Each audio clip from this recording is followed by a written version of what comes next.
O Salmo 3 fala sobre a confiança em Deus em meio a adversidades. O estudo bíblico do Salmo 3 revela claramente que quando o salmista escreveu este salmo, ele estava sendo afligido e perseguido. O Salmo 3 se divide em 3 esboços. O primeiro, do versículo 1 e 2, fala do reconhecimento da adversidade. O Salmo 3 começa com o salmista dizendo a Deus que o número de seus adversários havia crescido grandiosamente. Ele diz: são numerosos os que se levantam contra mim. Essa declaração de Davi pode ser melhor explicada à luz do que o livro de Samuel registra acerca de seu provável contexto histórico. O texto bíblico diz que veio um mensageiro a Davi e lhe disse: todo o povo de Israel segue dedicadamente a Absalão. 2 Samuel 15:3. Isso significa que a oposição de Absalão foi tão forte e persuasiva que ele conseguiu arrebatar os corações dos israelitas a seu favor.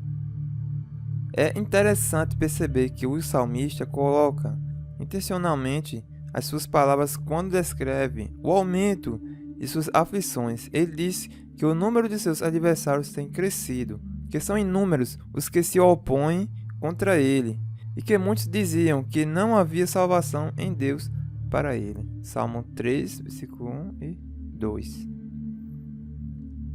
O segundo esboço é o Salmo 3, do versículo 3 ao 6. A profunda confiança em Deus. Frente ao cenário hostil que se apresenta diante dele, o salmista contrasta sua observação melancólica acerca das aflições que o cercavam com sua inabalável confiança em Deus. E por um lado, ele registra que na concepção de muitos, Deus havia lhe abandonado. Por outro lado, ele declara firmemente: porém, tu, Senhor, és meu escudo, és minha glória e o que exalta a minha cabeça. Salmo 3, versículo 3. Essas palavras de Davi lembram a conhecida declaração do apóstolo Paulo: que diremos, pois, a estas coisas? Se Deus é por nós, quem será contra nós? Em Romanos, capítulo 8, versículo 31. Apesar de suas aflições, o salmista sabia que o Senhor escuta e responde à oração do crente.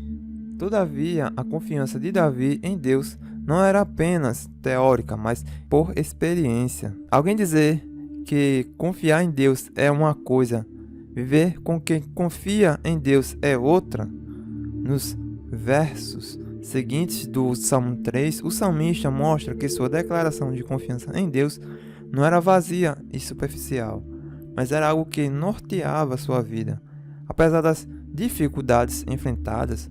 Por esse motivo, ele diz, no Salmo 3, versículo 5: deito-me e pego no sono, acordo porque o Senhor me sustenta. Davi expressa sua confiança em Deus, usando a figura de alguém que é capaz de dormir tranquilamente num acampamento de guerra, embora o inimigo estivesse ao seu redor. Na verdade, ele viveu literalmente essa situação. Este era o plano de fundo da vida de Davi naquele momento. Na boca de um incrédulo, essas ideias soam como imprudência, mas na boca do crente, essas ideias se apresentam como um testemunho vivo do sustento e da proteção de Deus. Note que Davi começou o Salmo 3 dizendo: são inúmeros os que se levantam contra mim. Mas no mesmo salmo ele explica que a sua postura prática diante desse cenário à luz do divino cuidado. Salmo 3, versículo 6 diz: não tenho medo de milhares do povo que tomam posição contra mim de todos os lados. O terceiro esboço, versículo 7, o pedido pelo livramento. O salmista realmente confia em Deus. Ele sabia que suas orações sinceras eram ouvidas pelo Senhor. Por isso, ele não perdeu tempo e praticou a oração. Salmo 3, versículo 7. Levanta-te, Senhor, salva-me, Deus meu, pois feres nos queixos a todos os inimigos e aos ímpios quebra os dentes.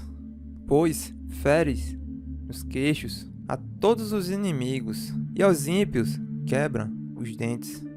Tem gente que dizia confiar em Deus, mas não falar com Deus em oração.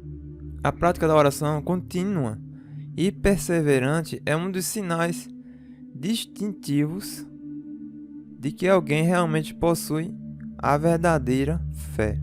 Como alguém pode crer verdadeiramente em Deus e não buscar nele o seu socorro? Isso não faz o menor sentido. Os intérpretes enxergavam essa oração de Davi como um tipo de grito de guerra, evocando a presença de Deus na batalha.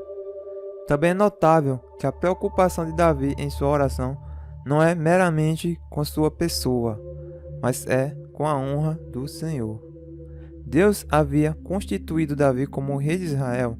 A qualquer um que quisesse usurpar sua posição estava desprezando o propósito divino, estava querendo colocar sua própria força acima da vontade de Deus. Por isso, Davi diz que seus adversários não são apenas meros desafetos seus, mas ímpios, isto é, inimigos de Deus. A expressão feres os queixos refere-se a um golpe no rosto que significava um sinal de grande humilhação. Já a expressão quebra os dentes significa que Davi comparava os ímpios a um bando de animais selvagens que precisavam ter seus dentes quebrados. A oração de Davi recorda também a oração de Moisés, em Números capítulo 10, versículo 35. Levanta-te, Senhor, e dissipados sejam os teus inimigos, e fujam diante de ti os que te odeiam. O quarto esboço, o reconhecimento da soberania de Deus. Salmo 3, versículo 8. Davi termina o Salmo 3 com a declaração direta sobre a soberania de Deus. Do Senhor é a salvação, e sobre o teu povo a tua bênção. Salmo 3, versículo 8. Davi sabia que a eficácia de sua oração não estava no poder de suas palavras, mas no poder do Deus que governa soberanamente todas as coisas.